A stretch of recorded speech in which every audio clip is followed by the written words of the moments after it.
Yo, Tom, that was perfect timing today. That did work out well today. That was it was good. It was good. I liked it. I was sitting here, everything went black in front of me right before. I'm telling you, I couldn't get Clubhouse on. My computer was off, the whole thing black. And I'm like, oh, this is going to be interesting. And then all of a sudden, your beautiful face popped up there. Hey, my friend Brian P. Swift. My friend Brian just went under the knife. He's back, man. This guy's persistent as shit in everything that he does. This guy, he never goes small. He only goes big. So let's get him up here as well. So, okay, invite to speak, Brian Robert. Okay, let's talk. Okay, not the I'm gonna go smartest ahead guy and in start the room. pinging. I'm just pinging some Yeah, folks in. we'll talk to Brian for a minute, Tom, and you ping away. So this is not the smartest guys in the room. We do this every week. We live stream it. Tom sets us up with a beautiful live stream. He's very intelligent. So if anybody wants to know how to do that, back channel Tom, and he'll teach you the ways of the world. Um, I am a publisher of books and a storyteller, so I like to dig into the story, all the different ways that people tell stories, whether that's through video, through voice, through books. I'm in love with that process, the creative process, and just I want to see people tell the best, most impactful stories. So and right up here on the stage right now, we got two great storytellers. So Brian, tell us a story about what you got going on and where you've been the last couple of days. Oh, the story. Well, I had to go in for surgery on Monday, which was yesterday, and they had to remove what they thought was a 5 centimeter bladder stone from my bladder, but it ended up being a little over 7 centimeters, which, for those of you out there doing the conversion, is approximately the size of an egg. So it took a lot longer than they thought. They did release me, and last week I'd made my mind up. One day in surgery, one day to recoup, and then back on the horse Wednesday, and that's where I'm at. You know me, I can't stay down, and you could feel bad laying down, you could feel bad sitting up, you could be working through things laying down or working through things making progress. So I'm up. I plan on going to my radio show for those that are looking for inspiration or any type of knowledge and wisdom on our entrepreneurial journey that a lot of us are on. I do a radio show out of WJOL 1340 AM, which is out of the Chicagoland area, but it can be live streamed every Wednesday at 12:05 Central Standard Time till about 1 o'clock, and have some just fun guests on. Um, the range is incredible, from people that like Lou Holtz or Rudy Rudiker, Olympians, veterans that have remarkable stories. The TV specials were made of them. People from Lifetime, and then just people like you and me. And not that we're normal, but people that just every day have great stories, like you and Tom, and other people that join us in the room that just had made decisions to take their lives in a direction and then just chase it down regardless of whatever gets in their way. And thank God, a lot of us have been able to do that. I couldn't do it without the support of so many good people around me, you being one of them, Dom. Um, and we always seem to have a great clubhouse community. So that's where I'm at. We've got some people down here. Let's get to them, Dom. Thanks for the time. I'm complete. Okay, Brian. No, we appreciate you, man. Always appreciate when you're here. I have one question that you have to clarify for me, though. You and a lot of the people that you have on your show have overcome adversity. Is there one common theme that maybe the group could use? We're going through shit, beginning of the year, business is bad, you're not getting views, your book didn't sell, something went wrong. Is there any common theme that could help us get through those kind of things? Wow, great question. And there is, you know, and it's not simple. The wording is simple. It's just don't quit. And I have a hat that on the front of it is the wording undaunted, which is a word you don't hear a lot. And I've been blessed.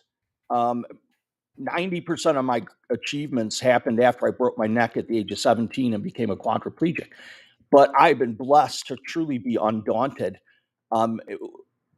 which, much like grit, is just this ability to keep in perspective the times you get knocked down, but always being able to rise and continue on that journey. Maybe it's having a great why, maybe it's having a great vision, but I think probably a lot of people in the room that we've talked to before, whether that's Dr. Tachi or Robert or definitely Tom, as he prepared for a marathon and got hurt, and you have been through so much, but you remain undaunted because of this, I don't know, vision, this drive, this why.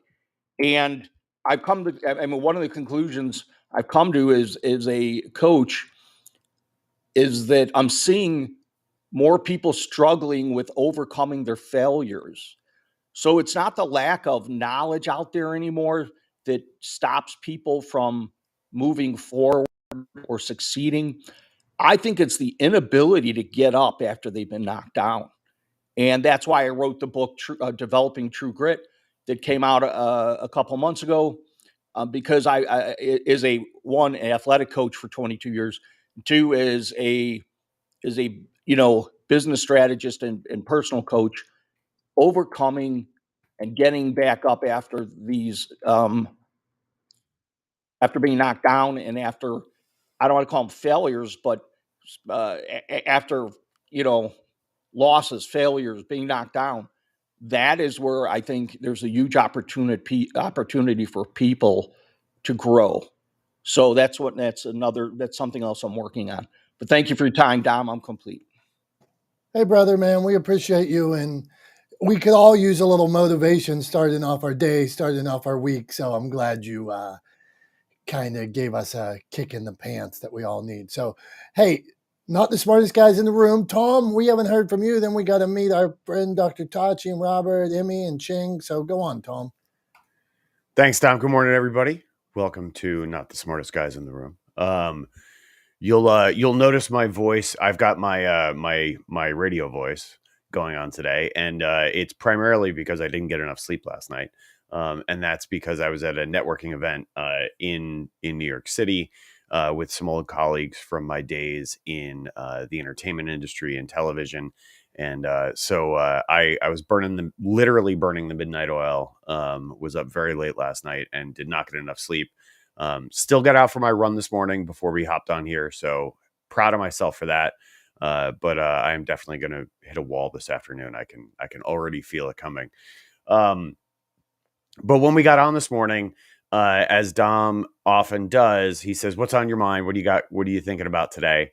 And what I was thinking about on my run was I had an amazing meeting yesterday with an incredibly inspiring and accomplished person. And in that meeting, this individual essentially sort of gave me a kick in the butt that I needed. And so what I was thinking this morning was that we all need a kick in the butt from time to time. And we have to be, it's hard to do because sometimes you know, your tendency is you want to get defensive. You want to resist that. You want to try to explain why you're doing things a certain way or why you say things a certain way or how you frame things or whatever the case may be. But your tendency is to get defensive. But if you're open to getting that kick in the butt from the right person at the right time, it can be amazingly powerful and motivating. And that's what I had happen yesterday. You know, I had this amazing call, got motivated, got a kick in the butt, basically got pulled up short and told to cut it out and to kind of screw my head on straight and start doing things a little bit differently. And I was open and receptive to it. I then went to a networking event last night and I had somebody who used to be my boss actually asking me if I could make some time for them so they could talk to me and pick my brain, and telling me that they were inspired by my entrepreneurial journey that I've been on for the last few years. So yeah, sometimes you just need that kick in the butt, and that's kind of what I'm thinking about going into today is you have to be open to it, because when it comes, it can be really, really powerful. So I don't know. What do you Tom, think, why Tom? why do some kick in the butts hurt so much? And you just, like you said, we put up a wall. Whoa, that guy said that. And sometimes you don't even see that. You don't know that what that guy, like, let's say, I think a guy said something to me 5 years ago and I was so pissed off at him, but maybe he said exactly everything I was at that moment. You know what I mean? And then sometimes somebody else kicks you in the butt and you're like, aha, epiphany. Yes, I'm going to go out tomorrow and do exactly what they said. Why is that? And so go on, Tom, and then we'll hit Brian because he flashed on that. Yeah, I mean, I think, timing is everything. So I think it's two things. I think it has to come from the right person at the right time. But then also you have to be receptive to it. You have to be open and willing to take on board that kick in the butt. And look, like I'm not at all espousing, and this person was by no means rude or denigrating, or there was nothing negative about what happened in that conversation. It was all entirely positive. But it was a kick in the butt, right? It was, you're doing this wrong and you need to stop doing it because it's going to hamper your efforts in the long run. And I'm telling you right now, I've been down the road before you. I'm telling you right now, cut it out. And you have to be, I think it has to be the right person at the right time, but you also have to be willing to receive it. And delivery matters, right? So like, I know that when I've been in a management position and I've had to call people up and sort of address issues with their work and sometimes with their conduct and whatever, the best way to approach that, to sort of break down that defensiveness, has always been to do it with a positive spin, that like, I'm doing this because I want the best for you, right? And so in order for you to get the best, the only way I can help you, or the best way for me to help you, is to call you on your bullshit, basically, right? It has to be done in a positive way. I think that's sort of the key to breaking down that sort of defensive instinct, is if you approach somebody with the understanding and make it clear to them from jump that you are calling them out because you want the best for them, then it creates opportunity for them to be receptive and for them to actually achieve what you're hoping for them. I think. I mean, it's nuanced, right? There's no like sort of easy answer, but I think those are the things that pop to my head that contribute most to a successful kick in the butt versus an unsuccessful kick in the butt, so to speak. Okay, good stuff. I think I shared the room and I put like, I don't know, it says something about kicking the butt. So maybe we'll get some people. We're either going to have nobody come in. Well, why do I want to talk about getting kicked in the butt? Or maybe we'll have a few people. Hey, Brian, Or they're Tom. going to think we're talking about that 90s show and on Netflix, the reboot of that 70s show, and Red, the father from that 70s show. If anybody remembers or anybody watched that show, he was always talking about putting his foot in Eric's ass. So they're going to think we're talking about that. It could be. Okay, Swift, you had something to say on that. Go ahead, and then we'll hit Dr. Tachi. No, I agree with Tom. And putting your foot up somebody's ass is not always the wrong thing. It just become politically not favorable to say, but that's where our country's kind of gone weak. That being said, Tom, I agree with, you've got to be ready to hear it. And for some people, there is no right time. And your second point is it's how you present it. Because I'm working with a young gal who I've told it's okay to fail. She's a new entrepreneur, but I redefine what failure is. And she comes from a background where, like, her parents were in a profession that like there was no failing. It was kind of one of those things that you could do with, I don't want to say without failing, but primarily. And as an entrepreneur, you've got to be understanding that you probably will fail at certain things. But again, I changed. I shouldn't say I changed the definition of failure. I'm a John Maxwell protege, and I'm a believer in sometimes you win, sometimes you learn. And as long as you're learning from failure or getting beaten, they're not failure, or it's not losing. Just because you lose doesn't make you a loser. And it truly is a mindset. And some people haven't crossed that bridge and aren't ready to hear it. It's like coaching somebody that doesn't really want to be coached. They say they do, but they really don't. And you care more than they care. The timing's just not there yet. So I love the name of the room. It's a great topic. Thanks for the time. I'm complete. All right, let's do this. Thank you, Brian. Thanks for the kick in the pants. Tom, kick in the pants, kick in the butt. Okay, not the smartest guys in the room. We are talking getting kicked in the butt. Something I want to talk to you guys about today is reels and shorts. I'm in love right now with shorts. It was our friend Hoot, and Hoot stops by here once in a while. Hoot said to me the other day, he said, how come every video you've ever made isn't a short? How come every short video you've ever shared somewhere isn't a short? And I'm like, who has time for that? I didn't even think about it. What are you even talking about? But then as I thought about it, here you have a database of, let's say 100 videos, 1,000 videos that are shorts that you've been putting on Reels. You've been putting on TikTok. You've been putting on TikTok. You've been putting on Reels. You shared wherever, but you haven't put them on your YouTube in your shorts. So I did it. I did it with 5 videos. And I started doing it. I took 5 out of the thing.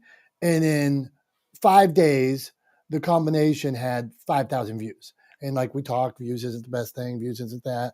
But I also saw my follower count go up on my YouTube channel. And I also saw that some of the videos that maybe I believed in, or the longer form videos, were also watched by those probably some of the people who checked out the shorts. So is it an opportunity? But not the smartest guys in the room, kicking the pants, anything. If you want to ask a question about media or publishing or Reels, whatever, podcasting, we have the experts in this room. Speaking of an expert, one of my favorite people, I've been watching her be more in her. You've been in the car lately, Dr. Tachi. So what do you got going on? What kind of advice, questions you got today, Dr. Tachi? Hey there. Yes, good morning, everyone. Yes, I have been in the car lately. For some reason, because I go to the post office almost on a daily basis to drop off packages. And I've been like, okay, I have something to say. I might as well do it. And here's the thing. I don't really like car videos so much. I'm the type of person that, uh, obviously coming from a production background, I feel like I need to be set somewhere in order to say what I have to say. But I've kind of obviously shifted, and it's like if you have something to say and you don't want to forget it and you're in the moment, do it wherever you are. The thing is, carry things with you that will accommodate, do it wherever you are. So after a while, the shaky video is not going to be cute. So either learn to prop it up on your steering wheel, get a something like a Gorilla Pod that has a Joby Gorilla Pod that kind of has tentacles and legs that you can wrap around something. So you can always do things from where you are, just get things that will accommodate that. And that's what I've learned, and is my advice to you all today. Dr. Tachi, I love that. Tom's shaking his head. And I think a lot of us have this paralysis where we want to produce, or we want to overproduce, underproduce, and then we get scared and then we don't do anything. Tom, you were shaking your head. So what are your thoughts on all that? Yeah, I mean, look, the only way to get anywhere is to start moving, right? So you have to take steps, and they don't have to be big steps. You don't, I think the paralysis thing, I think, often comes in when you look at the goal, right? When you look at the end goal first, and you don't look for opportunities to take the first step towards that goal. right? It's that metaphor of climbing a mountain. Like, how do you climb a mountain? Like, one step at a time. Like, how do you walk a mile one step at a time? Like, whatever the case may be, like if you stood at the bottom of the mountain and looked up at the summit and tried to figure out how to get there all in one go or all at once, you'd never be able to get there, right? You just have to start moving. So I think it's incredibly important that you just get going, right? We've talked about that before. Get your camera out, point it at yourself, practice, film yourself. You don't even have to post stuff to begin with, right? But just put in the work, start doing the reps, right? Start building that habit and building that experience, and get comfortable being uncomfortable. If you're uncomfortable on camera, I am self-conscious every single time I'm on camera.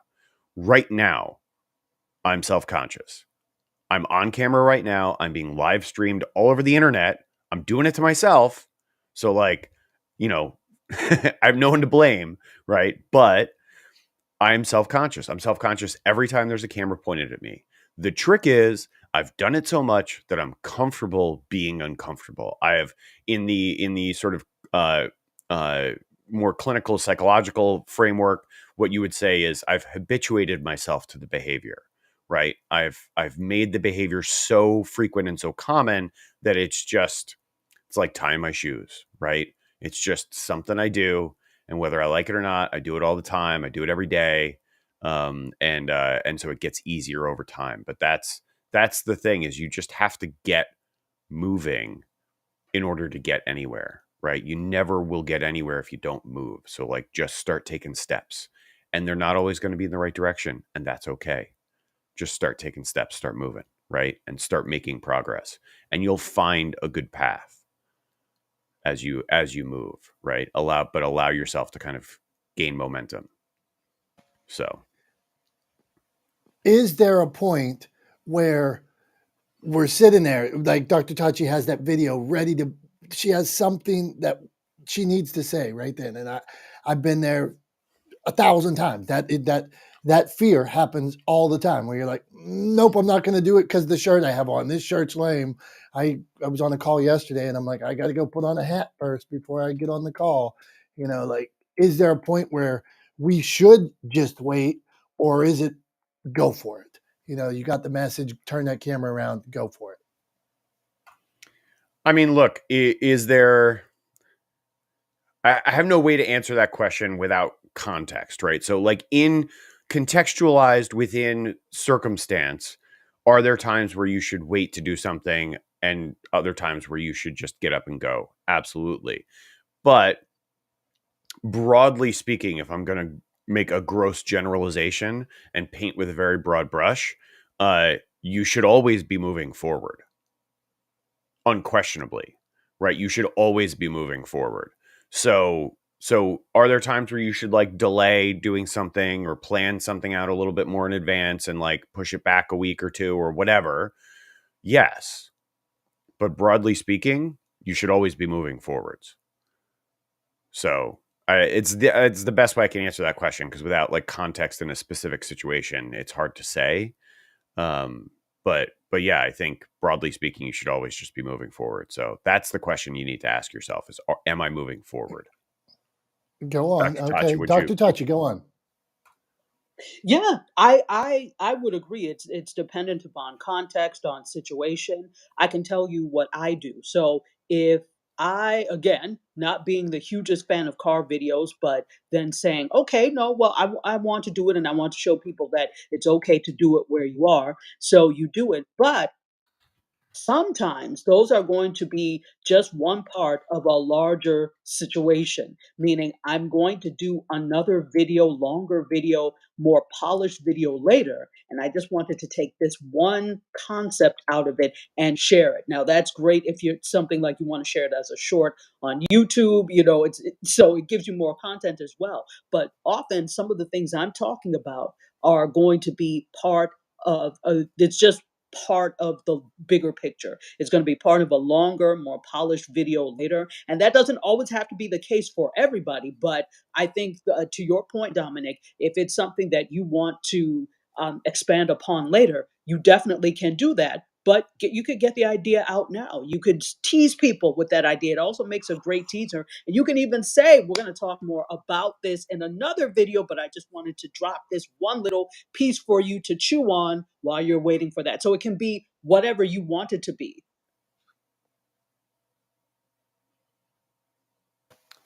Truth, Dr. Tachi, love it. And as a publisher of books or as somebody encouraging my authors to go on podcasts and things like this, I love the idea of not telling the whole story, teasing the story, telling a part of the story, giving a little taste, a little crumb, so that later on you can share more of the story, develop more of the story, but that, okay, now I'm going to give you the story for 10 seconds on Instagram, or then 20 seconds, 30 seconds, 40 seconds.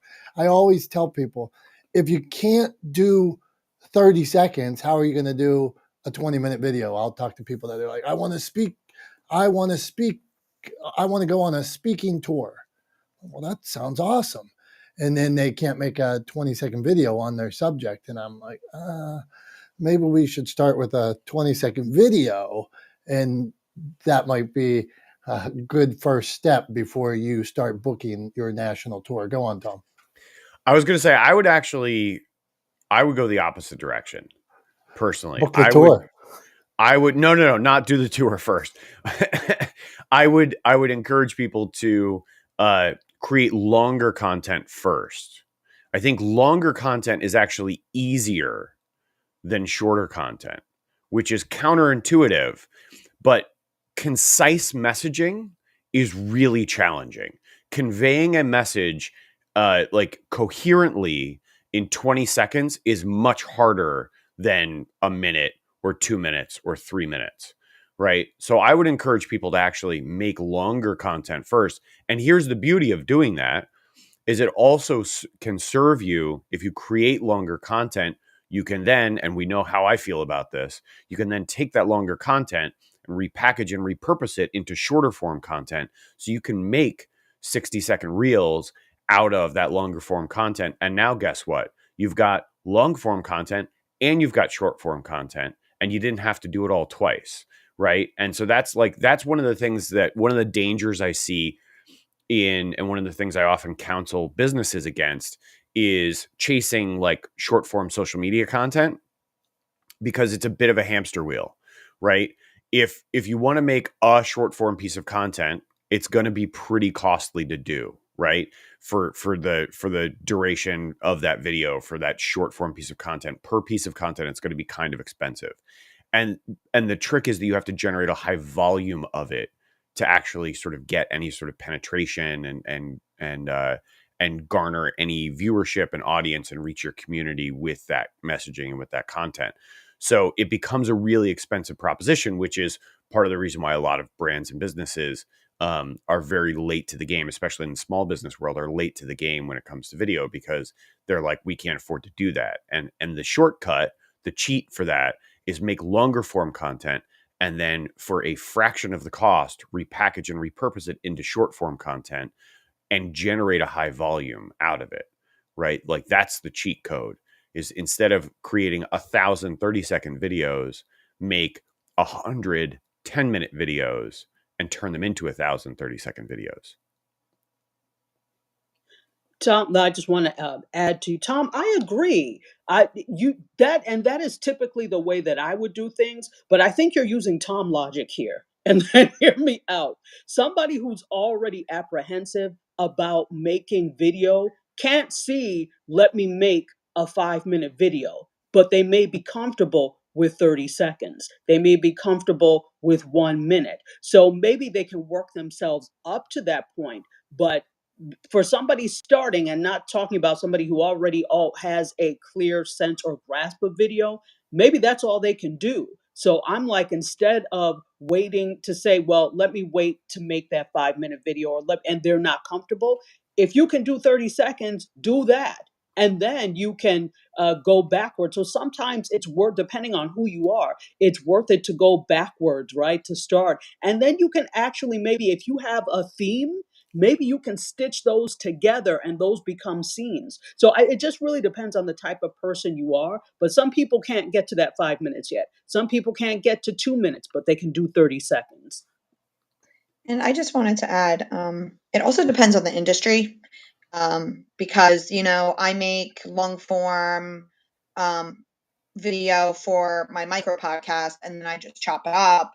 And yes, that's easier for me.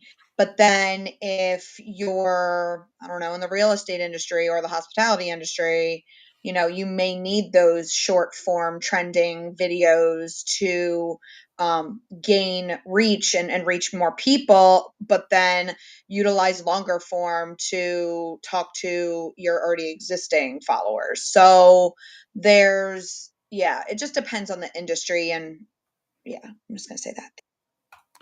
Well, I got a question then for Heather. Why are those things like, so when you talk about real estate or hospitality, why are those things mutually exclusive? Why are short form and long form content mutually exclusive? Why can't you dual purpose those? Like what's your thinking there? I'm curious. Well, I mean, so let's say, and a lot of times in real estate and, restaurants, so that's my zone of genius, but they can get that long form video, but then they go to a professional videographer, and that professional videographer may not be recording in vertical form. He may be recording in horizontal. So then, it makes it harder for somebody like myself to chop up that stuff into short form video.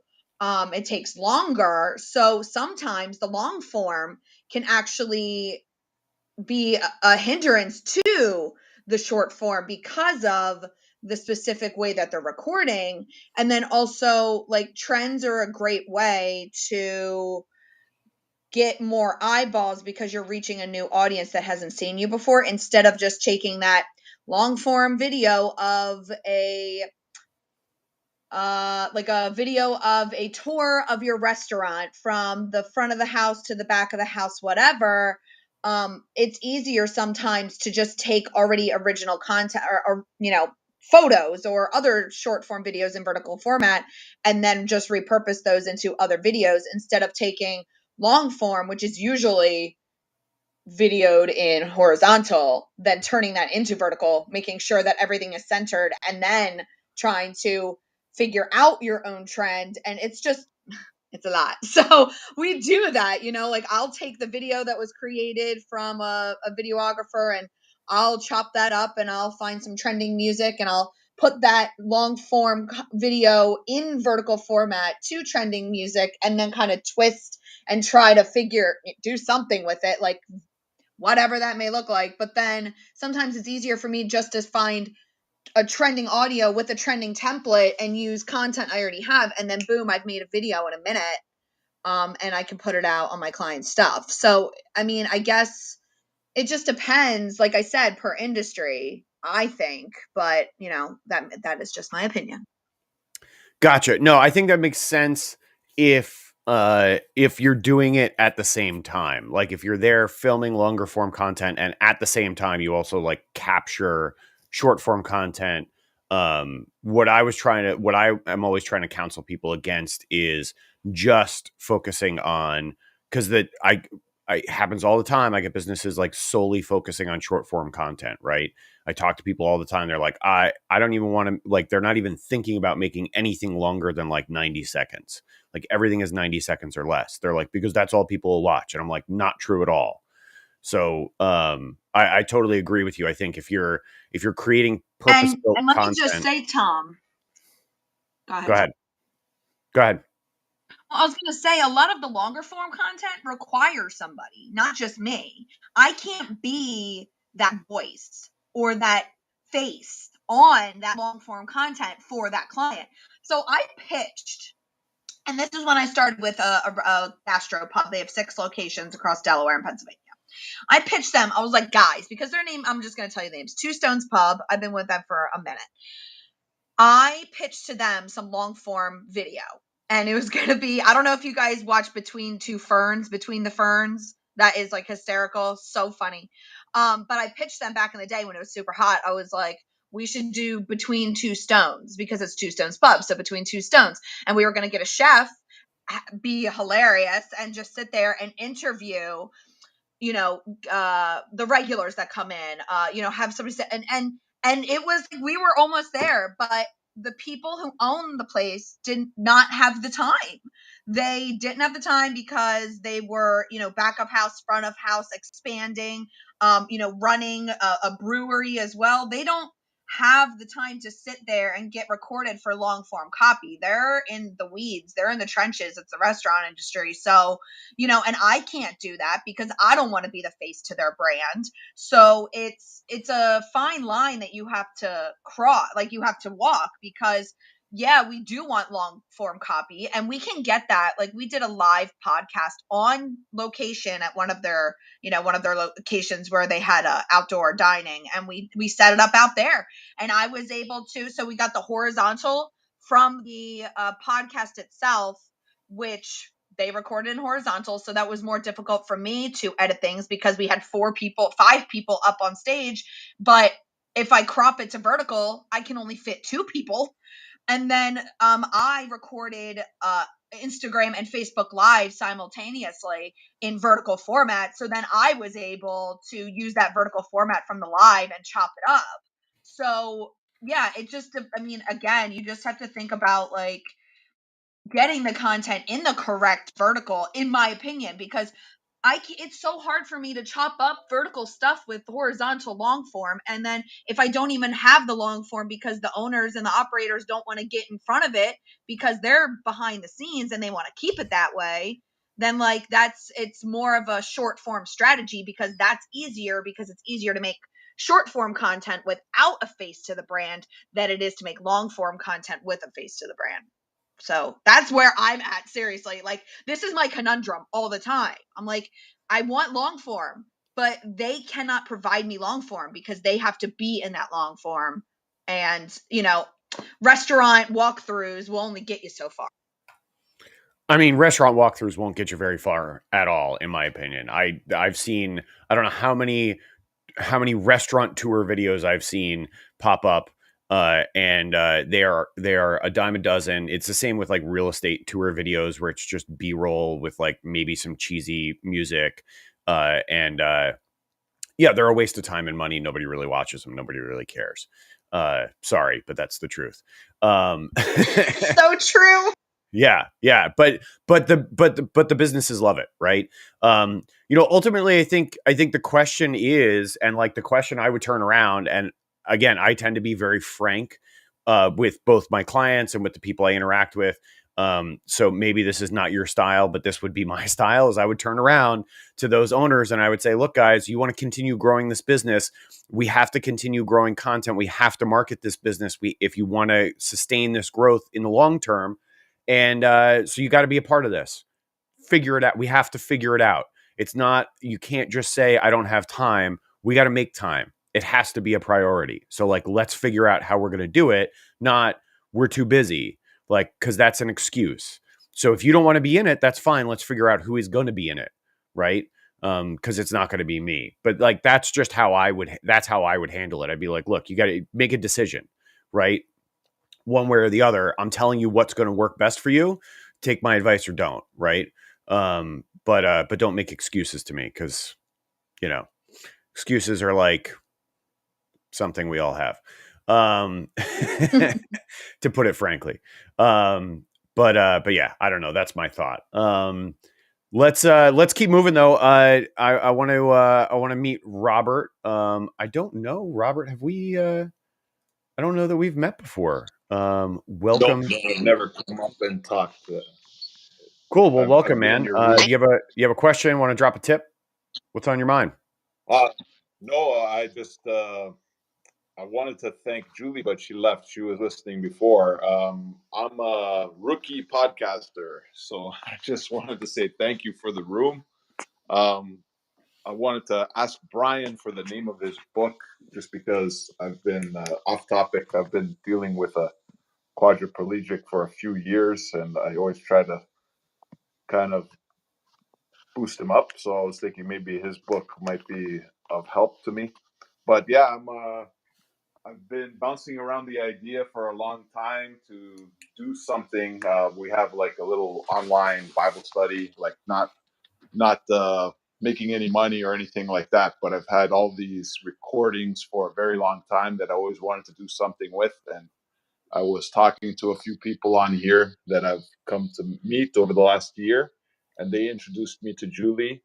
And people were saying, "Oh, go on YouTube and get programs to add visual effects to your audios, and it's free, and so on and so forth." So, been bouncing around a couple of ideas, but I do work full time.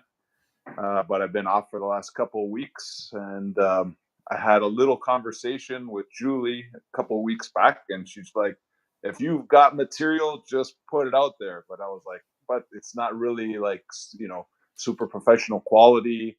It's just like recorded off of an iPhone." She's like, "Who cares?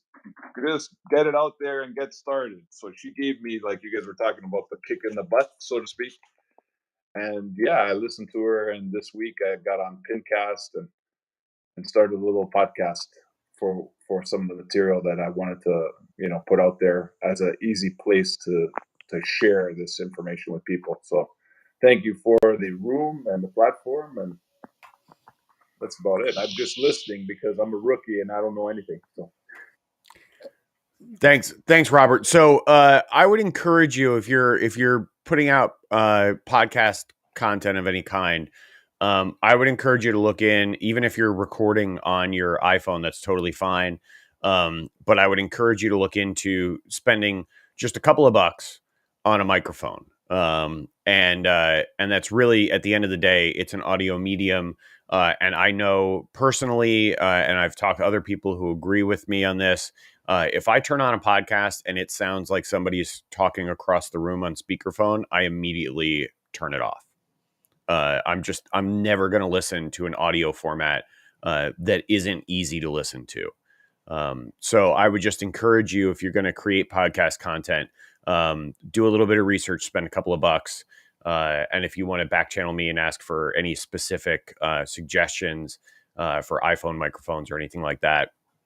But yeah, spend $50 and get yourself a little microphone, because if you're going into an audio format, people expect the audio to be decent, right? It doesn't have to be studio quality, but it has to be decent. It has to be pleasant and easy to listen to. So that would be my advice on that. But thanks for coming in the room. Appreciate it, man. Nice to meet you. Yeah, man, we appreciate it, Robert. I threw the link for Brian P. Swift's Developing True Grit up in the top. He also has the book The Quad Father. He has actually children's books and stuff too. I think it's Have a Ball. So check him out. He's a great resource for that type of thing, and just motivation in general. We started the room today with kicks in the butt. That's where we were going. We were talking about, is it, sometimes we get kicked in the butt by somebody. Sometimes it hurts. Sometimes you're like, yeah, that was spot on. So, but something that our friend just mentioned, Robert, one of the things that we love about this room, Robert, is if you're just starting a podcast or you're nationally syndicated, you're welcome here, man. And we're learning both ways, whether you sold 4 million books like our friend Robert Lozier, or you're considering writing a book, man. You are always welcome here, and we learn from each person, and there's something to be gained by having an open conversation. So anytime, stop back. And we love Julie. Julie's always through here. She's one of our favorite people. So we will send your kind words to her as well. So let's see. I got my thing all screwed up here. So, but here's where we're going. Not the smartest guys in the room. We got Prof T up, and Prof T, you know what we're doing here. So Prof T, you're up, and we're going to meet Emmy and Ching, our buddy Aaron, James from across the pond. What's up, James? Joyce, how you doing? If anybody wants to come up and talk, I try to invite people up, but sometimes I miss, or sometimes they come on and I'm in the middle of the most profound thing that you guys have ever heard, or I'm trying to plug something that I really wanted to plug. No, that doesn't happen, but there could be a reason where I forget to pull somebody up, or I'm not looking at the screen, or I'm just falling in love with Tom's beautiful eyes when we're looking at the live stream here. I feel like I get close. Are Tom's eyes brown? I think they're brown. Yeah. They're actually I don't know if there's I know there's a word for it. I don't know what it is, but they're brown around the outside, and then as you get in close to the iris, they're actually green. Hazel. Yeah, it's interesting because I'm looking at him and I think that's the same eye I have. And when I'm trying to describe it, I'm like, maybe. I think they call it hazel. There we go. Hazel. We're learning something. Okay, Prof T. My name's Tom. Stop calling me Hazel. Oh, there we go. Hey. And I just want to know, is Dom actually wearing shorts? Is that what we're talking about? I got lost somewhere. Is he talking about wearing shorts during the videoing? I'm confused. I don't know what he's talking about. Move on. Prof T, what do you got for us? Good morning. Let me clear out my head here because everybody's going in so many different directions. So let me figure out where I am. In the room with not the smartest guys in the room. But again, you guys are the smartest guys in the room. So a couple things I was listening to. I just want to quickly, you had mentioned somebody who sold millions of books, Robert Lozier. Did you mean Michael? So yeah. Yes, I did. Who's Okay. Who's Robert? I mean, Michael Lozier. He was here earlier. I'm going to have to crop the replay. Thanks, Prof T. Yeah, just wanted to, in case somebody was looking him up. So, and then I did see Julie and Jess. I don't know where they went. But listen, you know what? I love this topic. Two things I'm going to say real quick. Again, this is Teresa Agustinelli, Prof T from Philly. And so as far as kicking somebody in the butt, I always joke with my clients and I'm like, do you have a big butt? Because we all have a butt. Oh, I was going to do this butt. Oh, I was going to have that butt. Oh, I really wanted to do this butt. So when you have a big butt, you really gotta look inside yourself. And for me, when I'm working with somebody, I'm on the other side of the table, being the counselee or the client, because Prof T has coaches and mentors and financial advisors and business advisors, and I don't want somebody, consoling me too much. I want a kick in the butt because I want to grow and I want to be with people that cause me to grow. And I tell a lot of my clients, if you want somebody to commiserate with, you call your mom. Moms are good at that. So with that said, number one, I prefer to have people who are going to kick butt with me and for me and tell me how to be. And I'm not just, here to suck up like a tick. I'm here to grow and learn so that I can take what I learn to the people that I'm serving. That's what I think it's all about. And then secondly, as far as microphones, Tom, you hit the nail on the head. I bought a microphone for when I'm doing I don't do podcasts. I go on them or my Zooms or doing my 2 minutes with Teresa little things. And I'll land with this. I don't want to hog up your mic. But I did find a microphone is extremely important. I saw the difference. And with that, I bought it. I think it's called a Moana. And it was very inexpensive, 50, 60 something dollars. And it's really made a difference. And I look back on some of the things I recorded in some of the podcasts or radios that I was on, and I'm like, oh my gosh, totally does have an effect because to me, it's wow, just in and out. It's cutting and sometimes sounds like it's in a Dixie cup or an air tunnel. So can't say enough about having good instruments if you want to make a difference. Thanks. Prof T, over to you. Thanks, Dominic. Thanks, Tom. Hi, Brian. Good to see you, my friend. And Heather. Dr. Tuck. Hello. Oh, my goodness. 100% Prof T. Thanks for mentioning your experience with buying that microphone. And I would just say to anybody listening now, live stream, in the future, on replays, whatever the case may be, we all walk around with a tremendous resource in our pockets or in our bags with us almost all the time, which is our phones and the internet and their access to the internet. So use the internet, do a little bit of research. It's as simple as searching for introductory or starter podcast microphones, and you will find a host of information, including not just lists of those microphones, but also reviews of those microphones done by third-party people. So like get out on YouTube, do a little Google research, and pick a microphone that'll work for you. It can be absolutely transformative when it comes to creating content. So for sure that's my advice there. But thanks for mentioning that, Prof T. Appreciate it. What do you think, Dom? All right, good. I'm enjoying the conversation, man. You guys are killing it. Not the smartest guys in the room. We do this room every Wednesday. We even have a club. I think, is that what it's called? A club where I think if you join the club, you get pinged when we set up the rooms. Sometimes I set them 30 days in advance and I'm real on it. Sometimes I do it about 2 hours before because I completely dropped the ball. So don't hold it against me. But okay, we're trying. Emmy, man, you got a question for us or a tip on any of this stuff? Go on, my friend. Hey Dom, hey Tom, good to be here in the room. Thanks for having, and happy Clubhouse anniversary, man. Just saw the red balloon. 2 years. It's Yeah, that's a 2 long years, time. booyah. And I would say to anybody that let's say you don't, because we live stream this too. Let's say you don't believe in social audio. Well, what is this thing? What's going on here? Give it a try.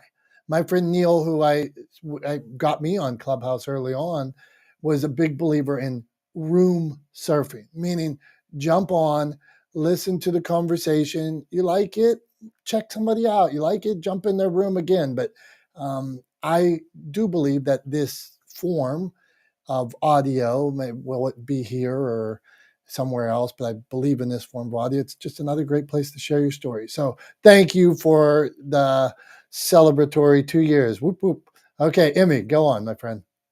For sure. No, I just love the conversation every time I check it out, and appreciate being here. I mean, definitely agree with the topic about getting our butts kicked, because I think we all every now and then we need it sometimes. And I liked what Tom was saying about um, recognizing when you feel defensive, because I think that's kind of a moment, a signal, that life's trying to teach you something, and if you don't listen, you're going to keep getting your butt kicked. So it's just reminds me of that saying of checking yourself before you wreck yourself. You have to always be mindful of like what you're experiencing, and what that lesson is. So I loved it. And it just reminded me of like when you get to these tough moments. I was reading a book by David Goggins, his latest book. There's a chapter he's talking about like you need a foxhole buddy. Like when you're in this foxhole, um, it's tough. You need somebody who's got your back. And sometimes if you're in there by yourself, you just have to tough it out and stick through it, because the end will come. And you just have to just keep pressing no matter what it is. So I love the conversation. And real quick, just I don't produce video, but I was listening to what everybody was talking about, like whether it's long form, short form video, from a just a viewer perspective. I think it really doesn't matter, whether it's long or short, because I think it's just it has to be long enough to get your message across. And so it's only too long, if it's a boring video, or if like any kind of copy, whether it's video or email, it's got to be something relevant to the viewer, to the reader. And when we're talking about social media platforms, whether it's Instagram, Reels, anything like that, you gotta figure out what the algorithm wants, and those are like a black box. And so as a creator, you gotta experiment, see what works, pay attention to the numbers, and how engaged it is, and just kind of take that as a signal and just go with it, because it's yeah, a lot of, I think, I think Heather was talking about, like or Dr. Sachi, like if you some of those videos that the business owners are like, it feeds the ego, because I want to show off my restaurant or this house and stuff. But if the audience isn't really engaged in it, then it's you're wasting time. But anyway, appreciate the chance to share and speak, and love the room, and thank you for talking about your book, Brian. I'm glad because I was going to ask if it wasn't asked, but thanks for putting the link. I'll check it out too. So thanks so much, guys. Hope you guys have a great day. I'm gonna. I want to jump in real quick, Tom, if I can. I'm gonna agree with you on one thing you said, Emmy, and take it a step further, and then I'm gonna push back on you on something else, if I can. And so, what I want to agree with you on is that content can be long form, can be short form. Ultimately, it has to be good at delivering a message, and it has to keep the viewers engaged. What I would go a step further on with that is that the length of the content is really more platform dependent than anything else. Yes, the content has to be engaging. It has to be good. It has to be quality, right? It has to deliver value to the audience or else people aren't going to watch. But in terms of determining the actual length of the content, that's much more about the platform that you're putting the content on than it is about the content itself. So like when you're looking at Facebook, like nobody goes to Facebook to watch a 10-minute video. That's not the expectation. So people don't do it. So you put a 10-minute video on Facebook and it won't perform very well, right? Because that's not what people go to Facebook for. The flip side of that is if you put a 10-minute video on YouTube, people will watch it. People go and will watch 10, 20. I think the best performing duration of video on YouTube is like 17 minutes. So like people will watch 10 to 20 minute long videos on YouTube all day long, like one after the other, right? So it's just all about platform when it comes to determining what duration is the proper duration for where you are. If it's, you're taking for granted that the content is of quality, right? And then the thing I wanted to push back on was the algorithm. I would tell, like, here's my thoughts. Not a fan. And I want to tell people all the time, stop chasing the algorithm. The algorithm on every social media platform, they all do it a little bit differently, but they're all designed to do the same thing. And that thing is to keep you on that platform and engaged with that platform as long as possible.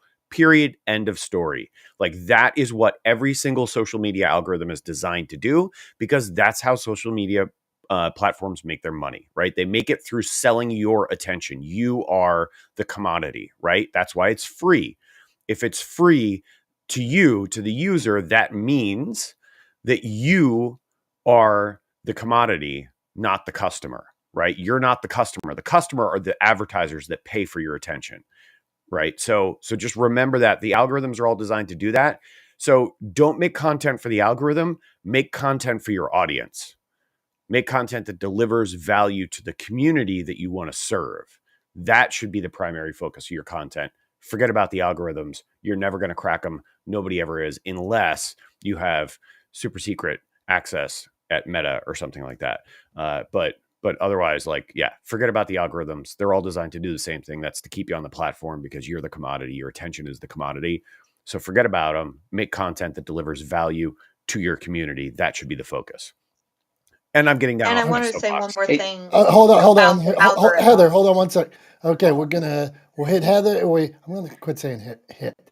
We will go to Heather, and then Emmy had a reply as well. Go on, Heather. I just wanted to say, and the algorithm isn't even really an algorithm because TikTok just came out and said there's a thing called heating, quote unquote heating, which means that TikTok employees actually push specific videos because they are courting specific content creators and are getting specific content creators to go viral so that they will work with TikTok. So just make content for your audience, make content for the internet. Emmy, go on. You flashed there for a sec. Go on. Oh, thanks. Yeah, I think it's you're spot on, Tom. I would go even one level further. It's just that yes, the algorithm is what drives the which pieces of video, which reel, which whatever it is, doesn't have to be video, which one goes viral. But I would just take it a step further and just say these platforms are all rented land. We're building an audience on these, whether it's Facebook, YouTube, Instagram. At the end of the day, like you said, the audience is owned by those platforms, and you're just kind of getting the whatever you call it, for lack of better thing, the privilege, just the just being present on them is just that's your that's our gateway to the audience. But if you can't have another way of access, reaching your audience, whether it's taking them off of the platform and say, come to my website, join my mailing list, whatever it is that it's you're at the mercy of those platforms. And so whatever the algorithms, they can be, they can punish you at any day on a whim. And so that's just kind of the risk that I think a lot of creators take when they're so dependent on the platform. So I agree with everything you said, but I would just kind of take it another step forward and just like say, yeah, those platforms, like you said, we're all, we're on Clubhouse. Our data is being generated here, but we don't get to monetize any of that. And so I think that's just kind of another step. So awesome points. Hey, thank you. I'm enjoying the conversation. You guys are killing it. I just wanted to jump in on. It isn't the worst idea to have if you have content, to have a basic understanding of one, like Tom said, the platform. What's the platform looking for? You can't even put certain long form video on certain sites, so it would be silly to. So understanding, well, what content that I have fits what they are looking for, and then placing that content in the right place. Now, I wanted to throw a real wrench in everybody's. And this is different though. A picture can say 1,000 words, maybe more. So I would go.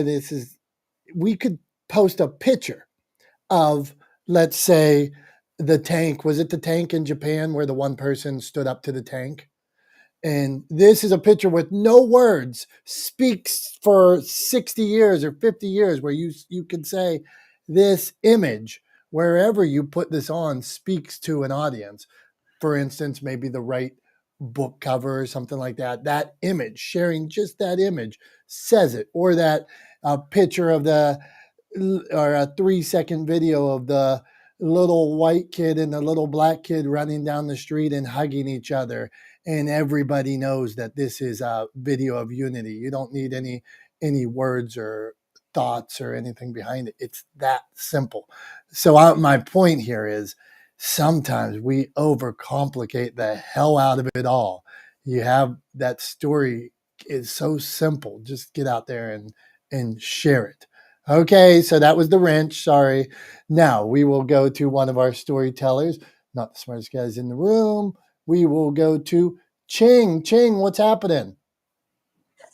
Hello, hi, Dominick. Nice to hear your voice. Hi, Tom. Hi, everybody. What's happening? I'm kind of learning every day. Oh, I might have a red bar. Can you hear me? You sound Hello? angelic. Go on, Ching. Oh, sorry.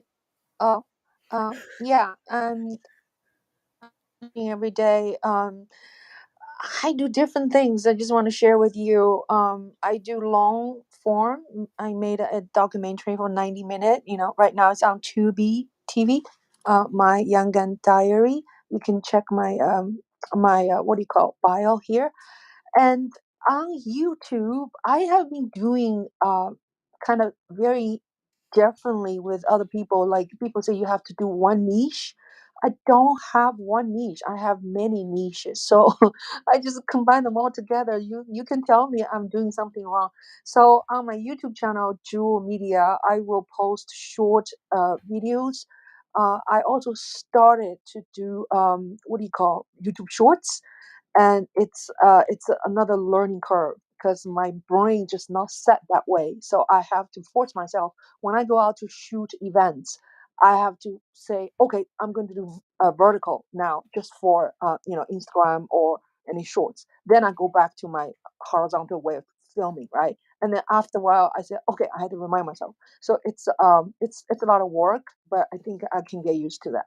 And so my question for you guys is, uh, should I, when I do now YouTube Shorts, right? I'm thinking, should I just nail on one niche, which is music. I'm a musician. I'm a concert violist. I teach music, teach violin.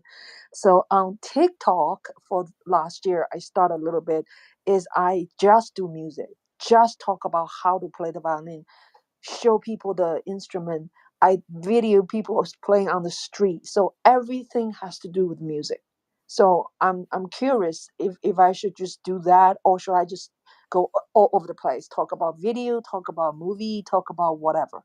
What do you think, Dominic and Tom and everybody? I'm going to let Tom tackle it first. Go on, Tom.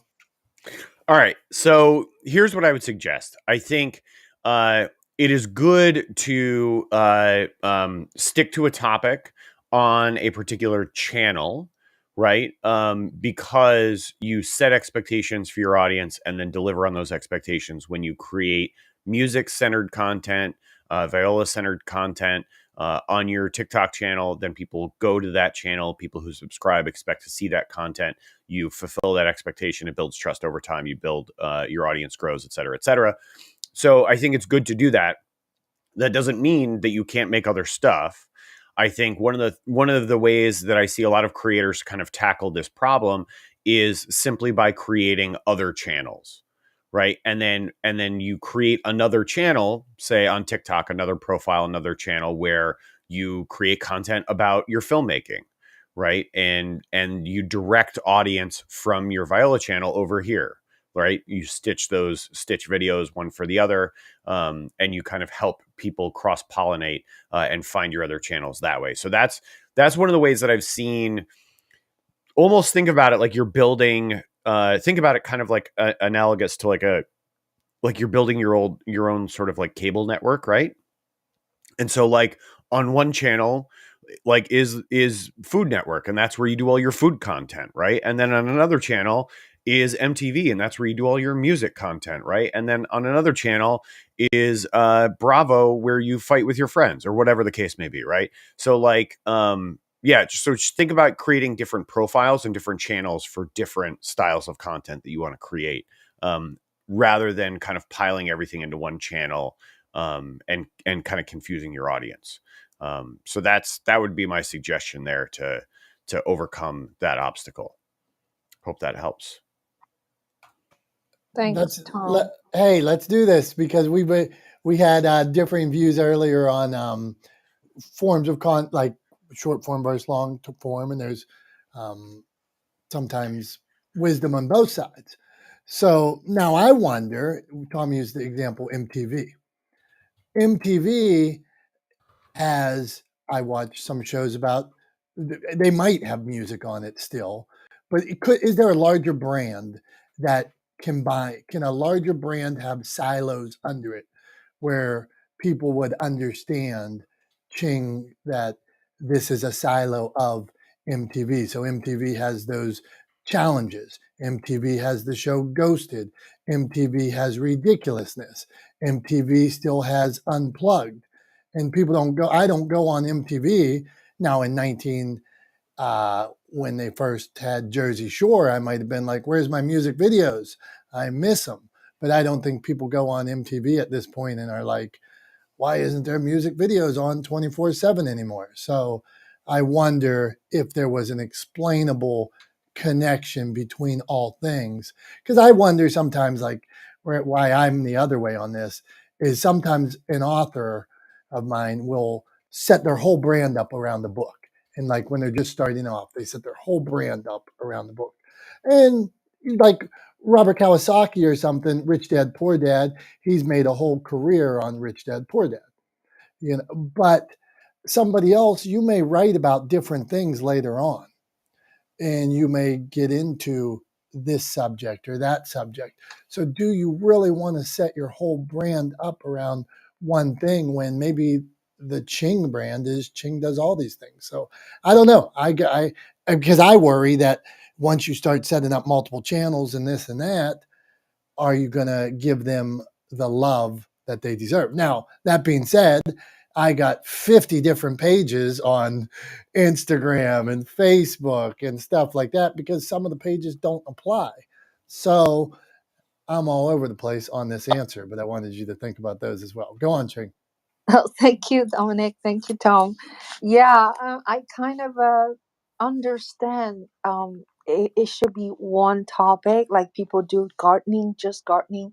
People do, teaching people how to do YouTube. Oh, by the way, uh, I do interview. I'm a kind of podcast also. I have interviewed Tom, and you can check my YouTube channel and look for Tom, handsome guy. And I today I'm going to interview someone. His name is Colin Michael. He's a YouTuber, has 155 k. He teaches people how to win YouTube and how to make money and this and that. So every Wednesday at 5 p.m. I interview someone. I've been doing that for 210 episodes since pandemic. But anyway, back to my concern about mixing everything is because I think I'm concerned about if I start another YouTube channel, it will take me forever to reach 1,000 subscribers. Right now, I have 5,000 whatever 400 subscribers. That took me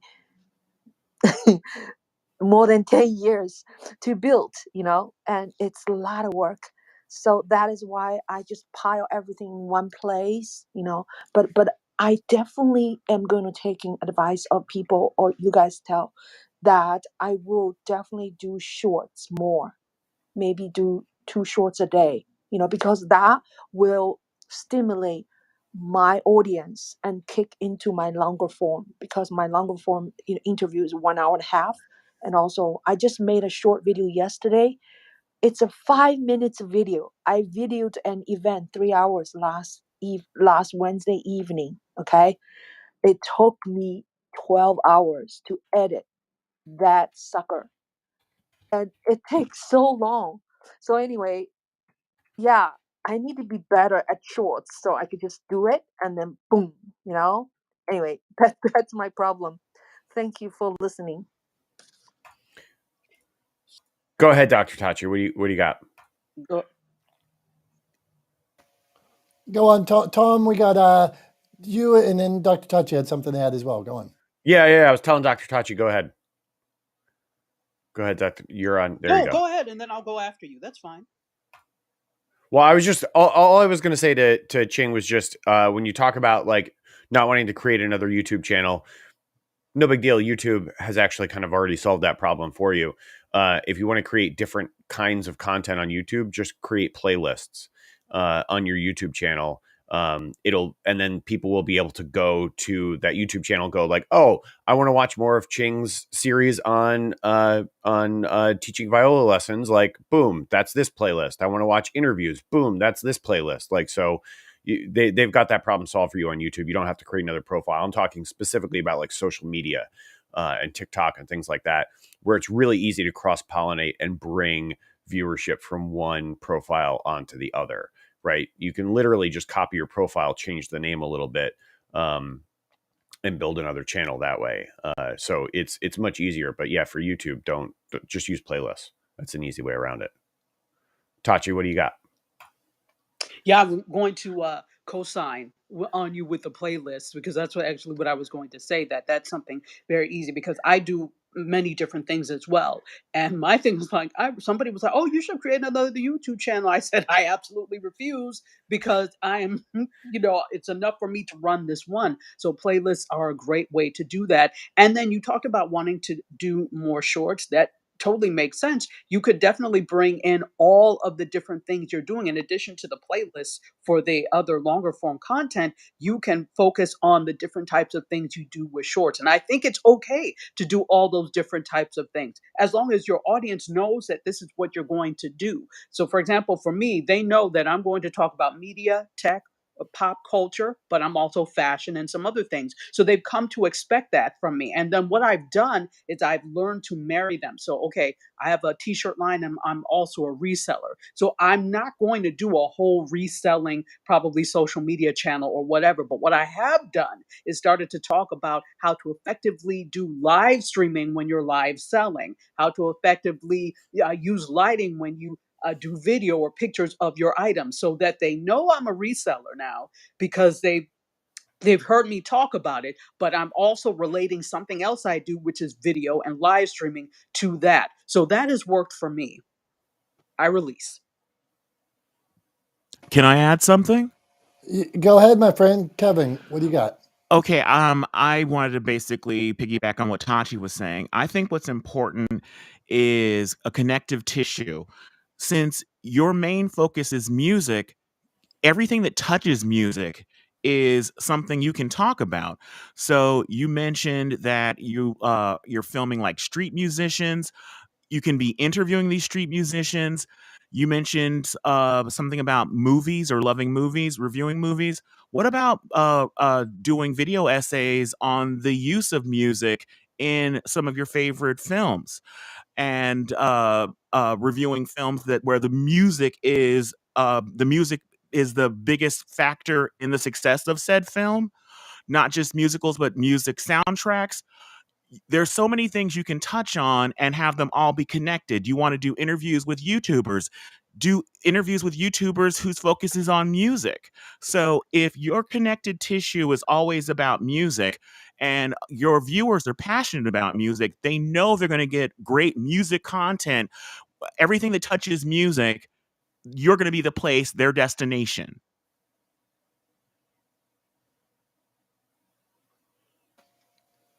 Kevin, I agree. Like Dr. Tachi says, I sign off on what Kevin's saying. Like we mentioned, is there a common thread?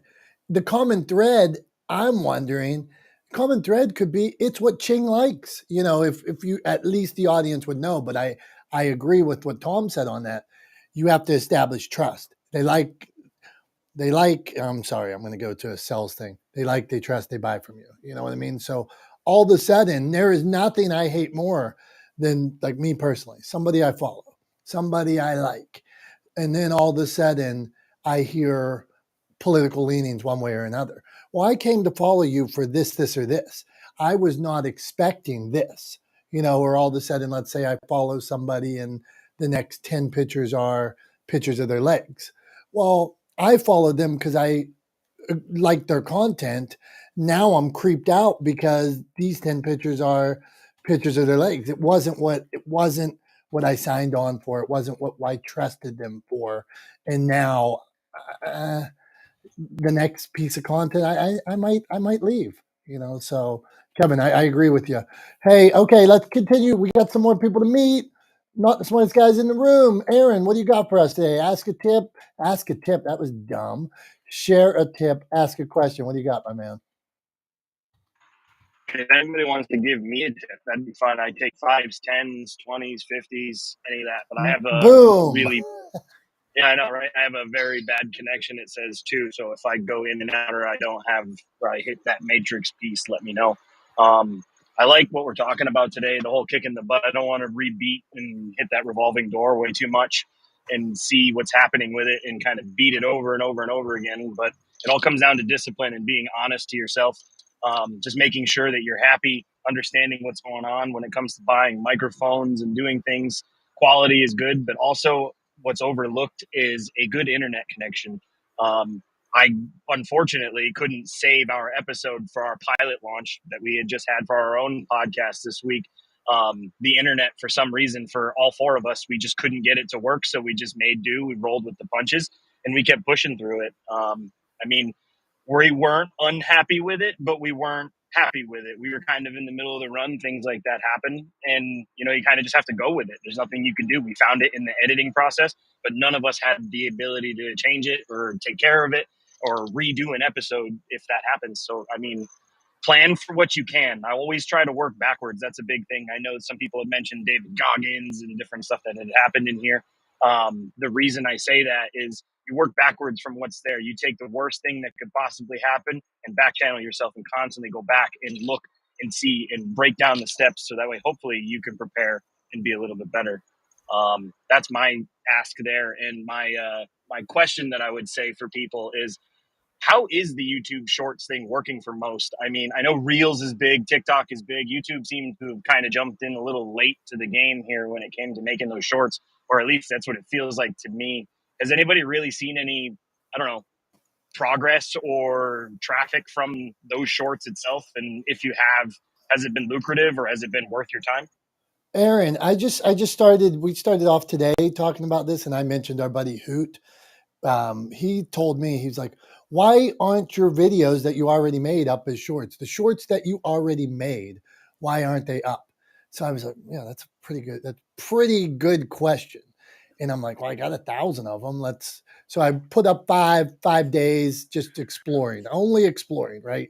My other ones, I got 850 followers, something like that on the page or something. So been putting up, I had a playlist. I do a show with my son called Discovering Inspiration. That was the main thing for the page. And then I'll offer some tips time to time. And me and Tom put the live streams up on there. So that's what I do with my YouTube page right now. It's kind of been in a holding pattern, over the pandemic. But I put the 5 shorts on, just that I had already made, that because of what Hoot said, 5 shorts, 5,000 views in a couple of days. Some were 100, one was 2,500, one was 1,500, 80, 100, whatever, but 2,500, something I had already made. And then I saw my count go up a couple on my page on the content that I really believed in. Those things that me and my son had made, those tips to the authors and stuff. So no, did I make money yet? No, because I'm under the 1,000 hours. But I will tell you, I'm under the 1,000 subscribers, and then you need so many hours per year. But I believe they catalog shorts and stuff different.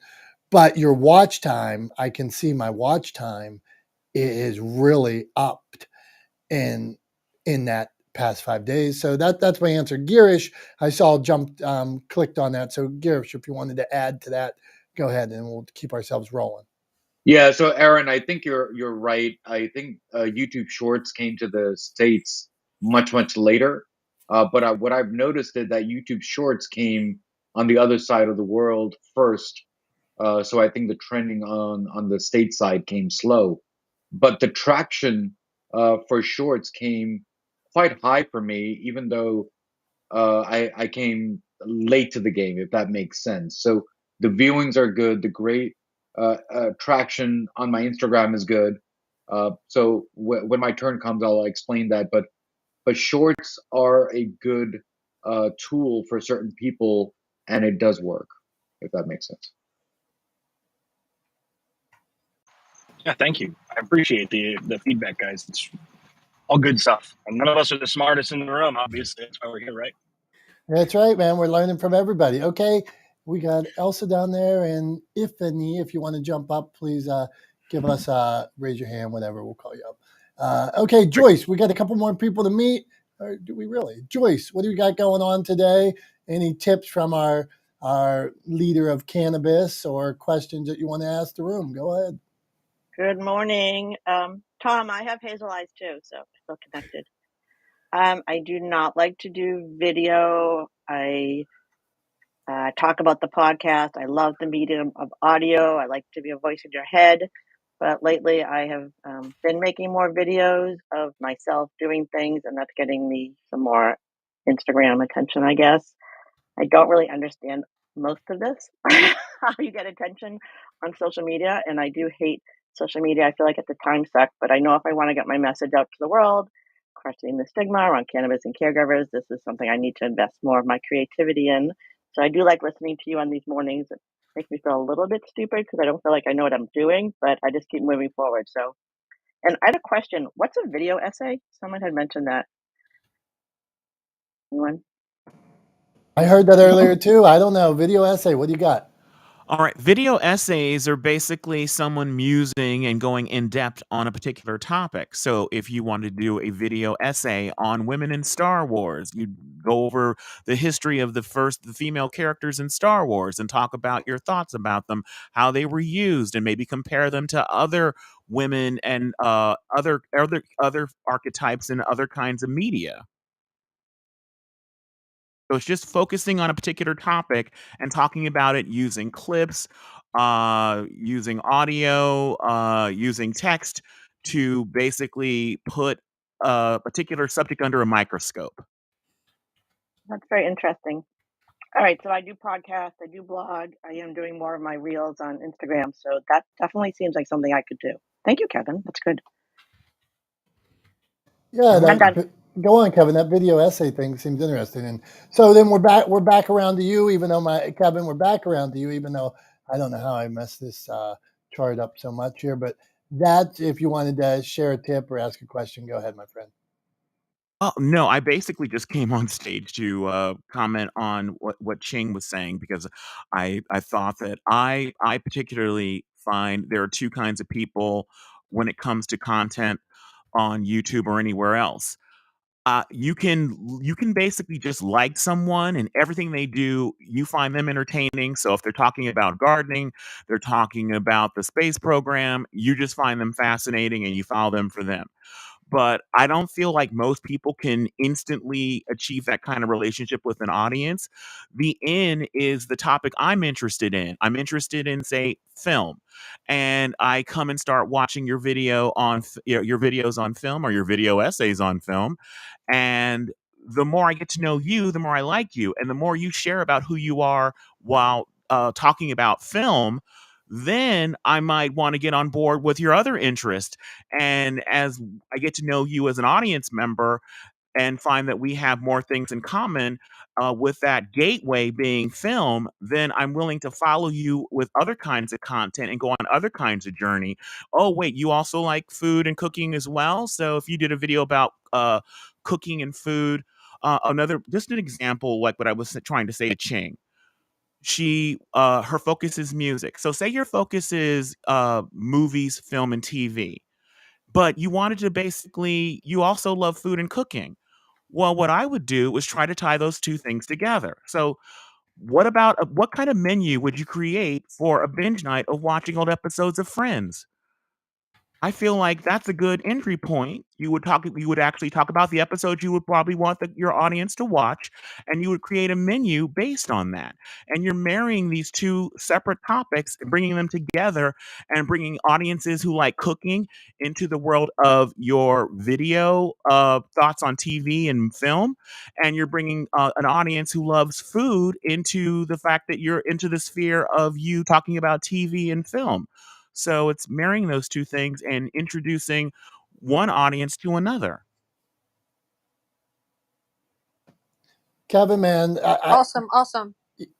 yeah, that is awesome. And Kevin, I'll tell you, I think the Food Network recently, they've been all over this, and Guy Fieri is like really in this space, just so good at bringing people into the Food Network community. And then, like, I just watched a show it was one of his shows where he rebuilt a car on the Food Network. Guy is rebuilding a car. He wanted to have two cars that looked alike. Well, how the hell does this fit into the Food Network?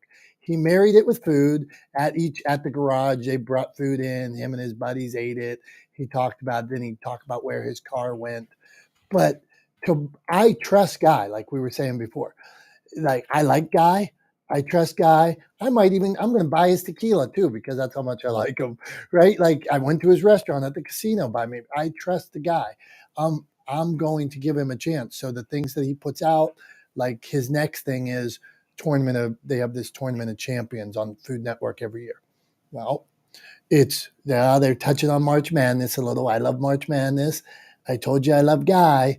And now he basically introduces each of these people, gives them his stamp of approval, and then you'll see they're all over Food Network on a million other shows, getting their own shows. And it is exactly what Kevin's saying. It's that stamp of approval. It allows him to go and do these other things.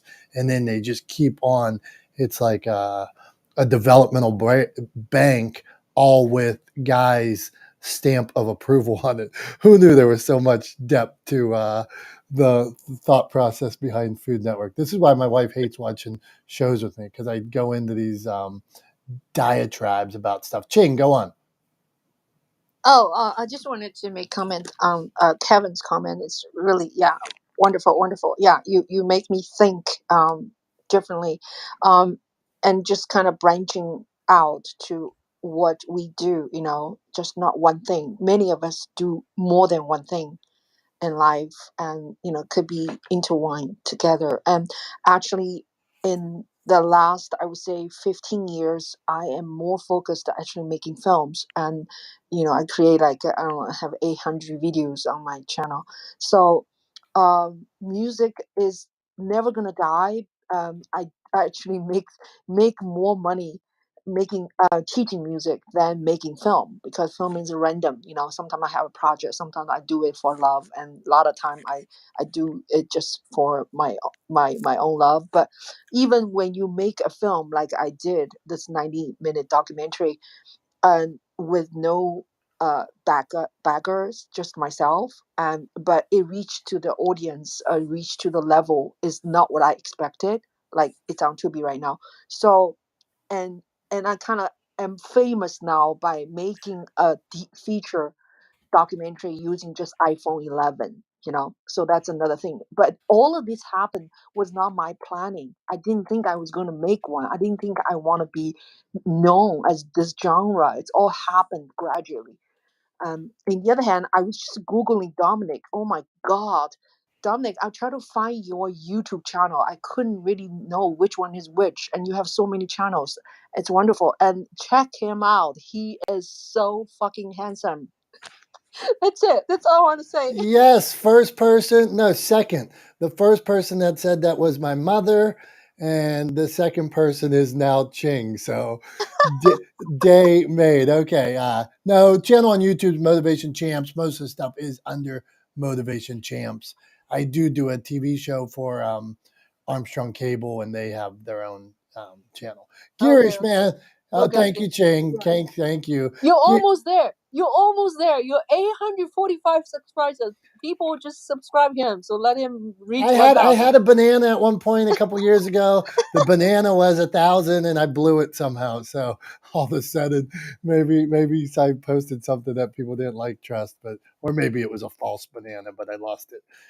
That means 1,000 subscribers. But I got to get that watch time up. So anyway, Girish, what do you got for us, man? Close us out, and then we're gonna go to the man everybody loves, our boy Tom, and he'll take us home. But Girish, what are your thoughts? Well, thanks again, Dominic and Tom, for bringing me up here. And Tom was definitely a guest of mine last season, so I had a great time with him. So thanks. When it comes to podcasting, right, there are many creative ways to do it, right? And this season, which is season 3, I launched 4 podcasts. So that does not mean that I'm going to have 4 different channels for my YouTube. I'm going to have different playlists for those 4 different podcasts. Because what's going to happen is, if Tom is going to follow me on one channel, do you really think Tom is going to follow the other channels or not? Probably not, right? And then on top of that, the trust factor also comes in play too. So how long does it take for Tom to trust me to go to the other channel? He trusted me to go to one channel. So that's one thing. So the other thing, what Tom and I think Dominic and someone else mentioned about the algorithms, there's no such algorithm out there in the world. You just have to experiment. What I did recently, yesterday was a Crazy Tuesday day for me, which means that whatever we say, I say the opposite. You say good morning, I say good evening, right? So someone says, "How are you?" And I'm like, "Okay, goodbye," right? So the same concept, I took that for my podcasting. Like, for example, if you're on a mic and you're telling them that you need to use a certain mic, oh, wait a second, my mic is not even connected. That's why it's not working. People resonated with that small video and that small reel, because it looks like people, they appreciate the mistakes that we make along the way to make it perfect. So it's okay to make perfect, make those small reels and shorts. I think that's the only way to go. That's all I got. I don't know what I'm talking about, but I'm just talking. That's all right, man. We don't mind that. We get some nuggets in there, man. You dig through and you're like, holy shit, that was a good one. So okay, Girish, thanks, man. Thanks, everybody, for hanging out 10 minutes, 5 minutes. We appreciate you. Tom, did I give you enough time to think of something smart to say? I bought you some time. There you go, man. I'm gonna do my best. I'm gonna do my best. I am, as I started out by saying, I was burning the midnight oil last night. I was out late networking with a bunch of old friends from my days in TV and entertainment in New York, and I literally got home at 2:00 in the morning. So not an exaggeration. I was out, which is very late for me these days. So I got like less than 4 hours of sleep. I've already gone out for a run this morning. The batteries are running low, but I think I've come up with something. So Girish was talking about, like, will people jump to another channel to follow you for different content? And conversations that we've had throughout the room today have kind of centered around this idea of, like, what will people do? How should you figure out, like, should you use Reels? Should you put this content here? Should you put that content there? And I think if you want to take a step further back, really the question you should be asking is, who are you making the content for? Right? And the answer should never be you. Right? The content should always be for the audience. So who are you making the content for? Who is the audience? Who are the people that you're making this content for? Right? They're not numbers on a view counter. They're not likes on the video. They're not subscribers. They're not followers. They're human beings. So who are the human beings? Who are the people that you're making this content for? And how can you get it to them? That's the question you should be asking. That should inform where you put your content, and more broadly, what content you produce and create, right? So how do you deliver? What value are you creating for your audience? What value are you creating for the people that you want to communicate with? And then how do you deliver that value to them? Those are the questions I think you should ask. And then I think you have to let those answers show you where you should be putting your content and how you should be putting your content out. And like I said before, forget about the algorithms. Stop trying to crack that code. It's all wasted effort. So forget about the algorithms. Forget about trying to crack that code. Forget about any of it. Just create content that delivers value to the people that you want to develop relationships with. Period. End of story. Rant over. Room done. That's it for today. Thanks so much for coming through the room today. Thanks, everybody, for being here. Dr. Tachi, great to have you here again. I know you've been busy, and I want you to know you've been missed here, and love seeing you and appreciate every time you co-sign on anything I say. So thank you. But thank you more broadly for everyone being here. Kevin, thank you for your input today. Ching, thank you for your questions. Aaron and Girish, thank you guys for being here and up on stage and participating in the conversation. We appreciate you guys. We wouldn't do this room or have this space without you. So thank you very much. And we will see you next Wednesday at 9:30 a.m. for Not the Smartest Guys in the Room. All right, guys. Everybody have a good one. Have a good rest of your week. Love you. Talk to you soon. Bye-bye.